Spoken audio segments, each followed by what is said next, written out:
ಅತಿಯಾದರೆ ಕಾವಿನ ಕೆಂಡ ವಿಶೇಷ ಕಾರ್ಯಕ್ರಮಕ್ಕೆ ಮತ್ತೊಮ್ಮೆ ತಮಗೆಲ್ಲ ಸ್ವಾಗತ. ಇಲ್ಲಿ ತನಕ ರವೀಂದ್ರ ರೇಷ್ಮಿ ಅವರು ಮಾತಾಡಿದ್ದಾರೆ, ಜೊತೆಗೆ ವೀಣಾ ಅವರು ಮಾತಾಡಿದ್ದಾರೆ. ಸೊ ಇನ್ನು ಉಳಿದ ನಮ್ಮ ಜೊತೆಗೆ ಅತಿಥಿಗಳು ಜಾಯ್ನ್ ಆಗಿದ್ದಾರೆ. ಬನ್ನಿ ಅವ್ರನ್ನ ಪರಿಚಯ ಮಾಡಿಕೊಡ್ತಾ ಇದ್ದೀನಿ. ನಾನು ನನ್ನ ಬಲಭಾಗದಲ್ಲಿದ್ದಾರೆ ನಂಜುಂಡಿ ಅವರು. ನಂಜುಂಡಿ ಸಮಾಜ ಸೇವಕ. ನಂಜುಂಡಿ ಕಾರ್ಯಕ್ರಮಕ್ಕೆ ತಮಗೆ ಸ್ವಾಗತ. ಸೊ ಅದೇ ರೀತಿ ರಾಜು ನಮ್ಮ ಜೊತೆಗಿದ್ದಾರೆ, ಕನ್ನಡ ಹೋರಾಟಗಾರರು. ರಾಜು ತಮ್ಮ ಕೂಡ ಕಾರ್ಯಕ್ರಮಕ್ಕೆ ಸ್ವಾಗತ. ಕೇಶವ್ ಕುಮಾರ್ ನಮ್ಮ ಜೊತೆ ಜಾಯ್ನ್ ಆಗಿದ್ದಾರೆ, ಸಮಾಜ ಸೇವಕರು, ವೀರಶೈವ ಮಹಾಸಭಾದ ನಗರಾಧ್ಯಕ್ಷರು. ಕೇಶವ್ ತಮ್ಮ ಕೂಡ ಕಾರ್ಯಕ್ರಮಕ್ಕೆ ಸ್ವಾಗತ. ಮತ್ತೊಬ್ಬರು ಇದ್ದಾರೆ ರಮೇಶ್ ಗೌಡರು, ಕರ್ನಾಟಕ ಜನಪರ ವೇದಿಕೆಯವರು. ರಮೇಶ್ ಗೌಡ್ರೆ ತಮಗೂ ಕೂಡ ಕಾರ್ಯಕ್ರಮಕ್ಕೆ ಸ್ವಾಗತ. ನಾನು ಆರಂಭದಲ್ಲಿ ಮಾತಾಡ್ತಾ ಇದ್ದೆ, ಬಹಳಷ್ಟು ಜನ ಸ್ವಾಮೀಜಿಯ ಪರವಾಗಿ ದನಿ ಏರಿಸಿದಂಥವ್ರು, ಸ್ವಾಮೀಜಿ ಪರವಾಗಿ ಅವ್ರ ಬೆಂಬಲಕ್ಕೆ ನಿಂತಂಥವ್ರು. ಇವತ್ತು ಸ್ವಾಮೀಜಿಯವರ ಬಗ್ಗೆ ನಾವು ಮಾತಾಡ್ತಾ ಇದ್ದೀವಿ. ಸ್ವಾಮೀಜಿ ಮಾತಾಡಿದ ತಪ್ಪು ಅನ್ನೋ ಹಾಡಿನಲ್ಲಿ ಮಾತಾಡ್ತಾ ಇದ್ದೀವಿ.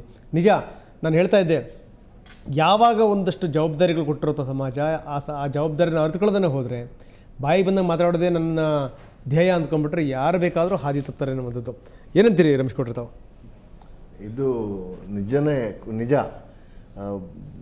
ಬಹುಶಃ ನಾನು ಮುಕ್ತವಾಗಿ ಮಾತಾಡೋದಾದರೆ, ನಿತ್ಯಾನಂದನ ವಿರುದ್ಧದ ಹೋರಾಟದಲ್ಲಿ ಒಬ್ಬ ಕಾವಿ ಬೇಕಾಗಿತ್ತು.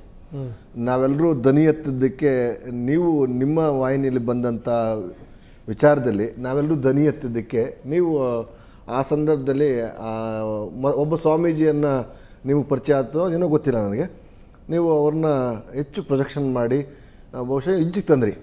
ಅವರೇನು ಮಾಡಿದ್ರು, ಹೋರಾಟ ನಾವು ಮಾಡ್ಕೊಂಡು ಬರ್ತಾಯಿದ್ದೋ, ಆ ನಮ್ಮ ಹೋರಾಟಕ್ಕೆ ಅವರೇ ಬಂದು ಈ ನನ್ನ ಹಿಂಬದಿಲಿ ಇವ್ರು ಅವರೇ ಅಂತೇಳಿ ಈಗ ತೋರಿಸಿ ಅವರು ಬಂದರು. ಬಹುಶಃ ನಿಮ್ಮ ಒಳ್ಳೆತನನ, ನಿಮ್ಮ ಕೊಟ್ಟಂಥ ಪ್ರಚಾರನ ಅವರು ಒಳ್ಳೆತನಕ್ಕೆ ಉಪಯೋಗಿಸ್ಕೊಂಡು, ಒಳ್ಳೆಯ ರೀತಿಲಿ ಒಳ್ಳೆಯ ನಡೆಯನ್ನು ಇಟ್ಕೊಂಡು, ಅತ್ಯಂತ ಮಾತನ್ನು ಕಡಿಮೆ ಮಾಡಿ ಕೆಲಸವನ್ನು ಕರೆಕ್ಟಾಗಿ ಮಾಡಿದರೆ ಬಹುಶಃ ಇಲ್ಲಿ ಓಡೋಗುವಂಥ ಪರಿಸ್ಥಿತಿ ಇರ್ತಿಲ್ಲ. 4 ತಿಂಗಳಿಂದನೇ ಅವ್ರಿಗೆ ಹಣದ ಬಗ್ಗೆ ವ್ಯಾಮೋಹ ಜಾಸ್ತಿ ಆಗ್ತಿತ್ತು.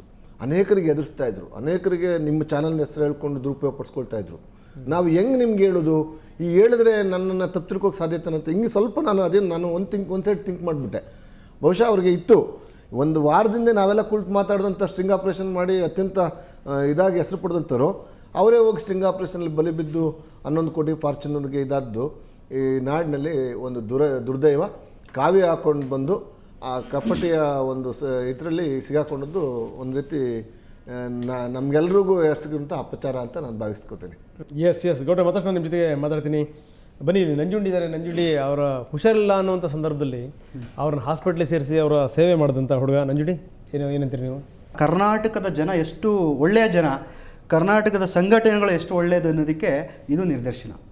ಯಾಕೆ ಅಂತ ಹೇಳಿದ್ರೆ, ಒಟ್ಟಾರೆ ಹೇಳಬೇಕು ಅಂತ ಹೇಳಿದ್ರೆ, ಈ ನಿತ್ಯಾನಂದನ ವಿರುದ್ಧವಾಗಿ ಹೋರಾಡಲಿಕ್ಕೆ ಪ್ರತಿಯೊಂದು ಸಂಘಟನೆಯವರು ಹೋರಾಟ ಮಾಡಿದ್ರು. ಯಾರೂ ಕರೆದಿಲ್ಲ, ಸ್ವಾಮೀಜಿನೂ ಕರೆದಿಲ್ಲ, ಮತ್ತೊಬ್ಬರು ಕರೆದಿಲ್ಲ, ಇನ್ನೊಬ್ಬರು ಕರೆದಿಲ್ಲ. ನಮ್ಮ ಹೆಣ್ಮಗಳಿಗಾಗಿರ್ತಕ್ಕಂಥ ಅನ್ಯಾಯ ಅಂದ್ಬಿಟ್ಟು ಹೋರಾಟ ಮಾಡಿದ್ರು. ಆದರೆ ಅದನ್ನೇ ಅವರು ಬಂಡವಾಳ ಮಾಡಿಕೊಂಡು ಈ ರೀತಿ ಸಂಘಟನೆಯವರ ಹೆಸರುಗಳನ್ನು ಹೇಳ್ಕೊಂಡು, ಮತ್ತು ಆ ಹಾಕಿರ್ತಕ್ಕಂಥ ಯಾವ ಕಾವಿ ವಿರುದ್ಧವಾಗಿ ಹೋರಾಟ ಮಾಡಿದ್ರೋ, ಸೊ ಆ ಕಾವಿನ ಇವರು ಬಿಚ್ಚಬೇಕು. ನಾವು ಯಾವುದೇ ಸ್ವಾಮೀಜಿ ಮಾಡಿದ್ರು ನಾವು ಕರ್ನಾಟಕದ ಜನ ಖಂಡಿತವಾಗಲೂ ಖಂಡಿಸ್ತೀವಿ. ಎಸ್ ಸರ್, ಮತ್ತಷ್ಟು ನಾನು ನಿಮ್ಮ ಜೊತೆಗೆ ಚರ್ಚೆ ಮಾಡ್ತೀನಿ. ನಾನು ಶ್ರೀಧರ್ ಅವ್ರನ್ನ ಕೇಳಬೇಕು. ಡಾಕ್ಟರ್, ಯಾಕಿಂತ ಮನುಷ್ಯ ಇಂಥ ಮನಸ್ಥಿತಿಗೆ ಬರ್ತಾನೆ? ಸೊ ಮನಃಶಾಸ್ತ್ರ ಏನು ಹೇಳ್ತಾ ಇದ್ರ ಬಗ್ಗೆ? ಯಾಕಂದರೆ ನೋಡಿ, ಅವ್ರು ಮಾತಾಡ್ತಿರ್ಬೇಕಾದ್ರೆ ಲಂಗು ಲಗಾಮಿಲ್ದೇ ಮಾತಾಡ್ಬಿಡೋದು. ಜೊತೆಗೇನು ಅಂದರೆ, ನಾನು ಯಾರನ್ನು ಬೇಕಾದರೂ ಕೊರಲ್ಪಟ್ಟು ಹಿಡಿದು ನಾನು ಕೆಲಸ ಮಾಡ್ತೀನಿ ಅನ್ನೋದು.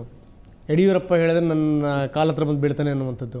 ಈ ಥರದ್ದು ಅಂದರೆ ದೊಡ್ಡವರಿಂದ ಹಿಡಿದು ಚಿಕ್ಕವ್ರ ತನಕ ಎಲ್ಲರನ್ನೂ ಬಾಯಿ ಹೇಳ್ಕೊಳ್ಳುವಂಥದ್ದು. ಯಾಕಿಂತ ಮನೋಭಾವನೆ ಬರುತ್ತೆ?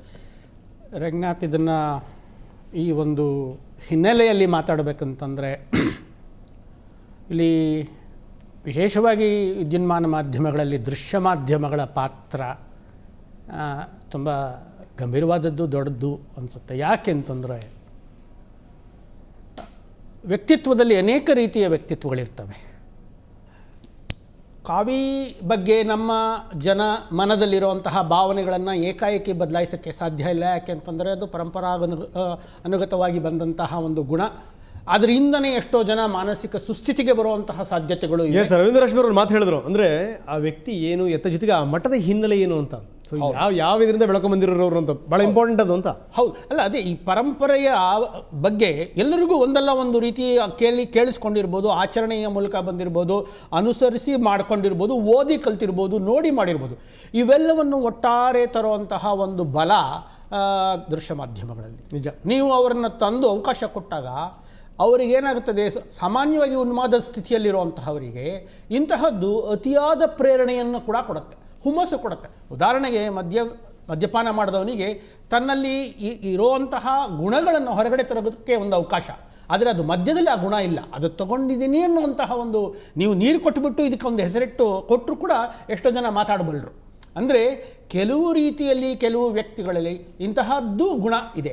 ಓಕೆ, ಈ ಗುಣ ಇದ್ದರೆ ಈ ಥರದ್ದು ಬೇಕಾದಷ್ಟು ಇತಿಹಾಸದ ಉದ್ದಕ್ಕೂ ಬಂದಿದ್ದಾರೆ ಇವರು. ಮೊದಲೇ ಅಲ್ಲ, ದುರಂತ ಏನು ಅಂತಂದರೆ ಈ ವೇಷ ಹಾಕೊಂಡು ಬಿಟ್ಟಾಗ ಅದಕ್ಕೆ ಮತ್ತಷ್ಟು ಸಾಮರ್ಥ್ಯ ಸಿಗ್ತದೋ ಏನೋ ಅನ್ನೋದು ಗೊತ್ತು. ಇದು ಹಾಕೊಳ್ಳದೆ ಮಾಡೋರು ಬೇಕಾದಷ್ಟು ಜನ ಇದ್ದಾರೆ. Okay okay okay okay yes ಡಾಕ್ಟ್ರೆ, ಮತ್ತಷ್ಟು ನಾನು ನಿಮ್ಮ ಜೊತೆ ಚರ್ಚೆ ಮಾಡ್ತೀನಿ. ಇನ್ನಷ್ಟು ಮಾತಾಡೋಣ ಸಣ್ಣ ವಿರಾಮದ ನಂತರ.